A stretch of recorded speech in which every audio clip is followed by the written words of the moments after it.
Beaucoup m'ont appelé. Beaucoup voulaient avoir ma réaction après la sortie médiatique ratée de M. Joseph Kabila. Je n'ai pas voulu réagir. J'ai pris mon temps pour faire les décryptages de ces discours et retenir ce que je vais retenir. Parce que tout le monde a constaté mes prédilections. Tout ce que je disais sur Kabila, chaque jour, ça se révèle. C'est un Kabila qui a parlé pendant 45 minutes. Ce message a été diffusé par plusieurs chaînes, mais il est même été diffusé en direct par une chaîne rwandaise pendant 45 minutes. Alors quoi, je vais réagir après ce discours de Kabila, l'ex-président de la République. D'emblée, je pense que j'ai retenu que Kabila a gagné quand même un pari, on peut tout dire. Ce pari, c'est lui de s'afficher à la fois comme chef de l'opposition armée et non armée. Chef de l'opposition armée, parce que Kabila va officiellement rejoindre les M23. Parce que ce n'est pas pour aller chercher la paix. Depuis longtemps, pour nous, Kabila, aller à Goma n'est pas un événement, parce qu'il y va régulièrement. Il a une maison gardée à Goma. Les gens le voient là-bas. Il a tenté de venir un moment, il était là, il a pris un canot rapide. Quand il y a eu réprobation, il a vite quitté Goma pour se retrouver à Swaziland. Venir à Goma n'est pas un événement. Donc, il veut s'afficher maintenant comme le véritable chef du M23 et de l'AFC. L'AFC, c'était lui. Il s'est caché, mais finalement, il ne peut plus se cacher après la levée de ses immunités.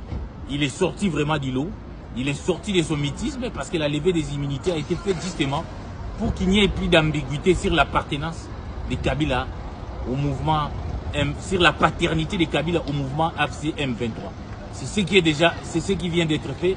Et justement, il faut maintenant prendre les choses au sérieux. Ça, c'est le décryptage. Je ne reviens pas, il est chef de l'AFC. Mais il a gagné un pari, c'est de devenir chef d'une opposition. Une opposition que Tshisekedi a qualifiée opposition à péter. Moi-même, pour avoir accompagné cette opposition, j'ai constaté depuis un certain temps que cette opposition n'avait pas de levier pour faire face à Kabila. Et pour faire face à Tshisekedi, allais-je dire. Maintenant, ils ont trouvé le moyen. Ils ont trouvé Kabila comme leur dernier rempart pour faire face à Tshisekedi. Ils ont trouvé Kabila comme leur dernier rempart. Vous n'avez qu'à lire dans les réseaux numériques comment on défend aujourd'hui Kabila. C'est quand même assez paradoxal. Mais malheureusement, ils ont choisi un mauvais pion. Parce que Kabila ne peut pas incarner l'alternative au Congo. C'est cela. Il va peut-être faire mal à Tshisekedi en appuyant avec l'argent qu'il a payé dans ces pays les forces négatives du M23 là-bas pour nous attaquer. Mais il n'incarne pas l'alternative. Parce qu'à chaque doigt, moi j'ai suivi son discours, si elle montre un doigt à Tshisekedi, 4 lui retournent. Quand Kabila dit on instrumentalise la Cour constitutionnelle, mais il n'y a pas mieux que Kabila, il n'y a pas pire que Kabila dans ce domaine qui s'est octroyé 2 ans en obtenant un arrêt de bidon de la Cour constitutionnelle ou si il a mis tous ces juges de la Cour constitutionnelle dans sa poche pour lui dire le président de la République reste en fonction jusqu'à l'installation d'un nouveau président. Donc Kabila a instrumentalisé la Cour constitutionnelle. Mais vous dites qu'il y a un acharnement contre les Baswahili. Mais c'est grave, il n'y a pas quelqu'un qui a fait souffrir les clans Swahili comme Kabila lui-même. Muyambo, Vano Kiboko, Katumbi, c'était pas des Swahiliphones que Kabila fait souffrir dans ces pays. Moi j'étais à Lubumbashi, Kyungu a été presque assigné à résidence, il n'était pas Mouswahili, il n'était pas Katangais. Donc, 4 lui retournent quand il parle des procès. Mais moi j'ai assisté à des procès bidons sous Kabila. Avec notamment Franck Diongo. Arrêtez Franck Diongo dans ces pays. Supervision, il a été jugé à la Cour suprême. Supervision.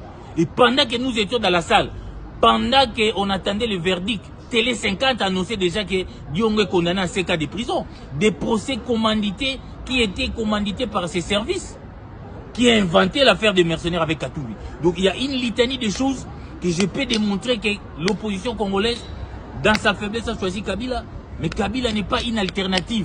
Ce n'est pas parce qu'il y a des couacs dans les gouvernances de Tshisekedi qu'il y a des tares.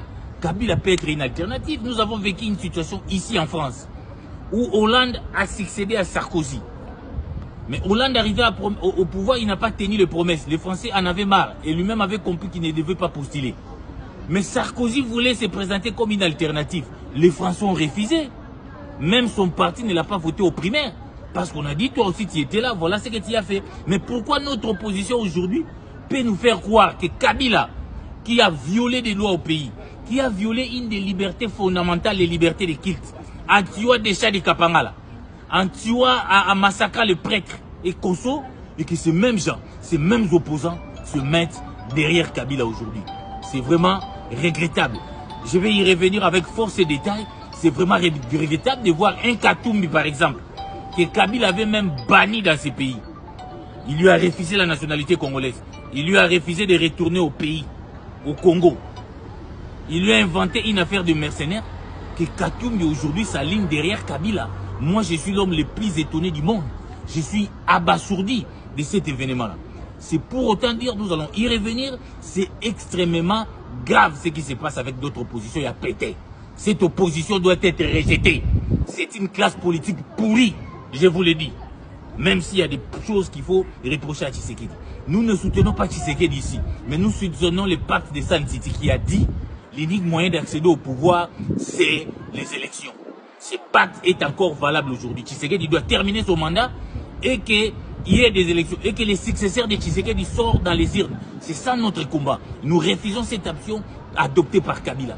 Nous refusons vraiment cette option.